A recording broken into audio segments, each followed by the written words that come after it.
Sergio Ramos भन्ने त चाहिँ डिफेन्डरको राजा भनेर चिनिन्छ।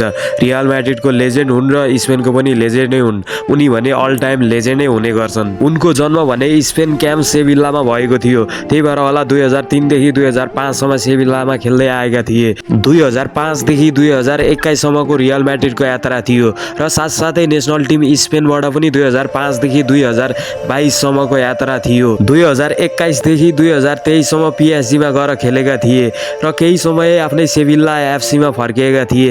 अहिले भने उनी एफसी मोस्टर भन्ने क्लबमा छन्। Sergio Ramos total titles: UEFA Champions League 4 वटा, ला लिगा 5 वटा, कोपा डेल 2 टा, स्पेनिस सुपर कप 4 वटा, युएफए सुपर कप 3 टा, फिफा वर्ल्ड क्लब ट्रफी 4 वटा, लिग 1 एउटा, फिफा वर्ल्ड कप एउटा, युरो कप 2 टा। Sergio Ramos total goal score: Real म्याड्रिडमा 101 गोल, सेभिला एफसीमा 10 गोल, पीएसजीमा 6 गोल, मोन्स्टर क्लबमा 3 गोल र स्पेनमा 21 गोल गरेर टोटल 120 गोल भएको छ। Sergio Ramos all time legend हुने गर्छन् र उनको आज जन्मदिन भएको थियो। उनी 39 वर्षको भए। फेरि पनि happy birthday to you Sergio Ramos, love you.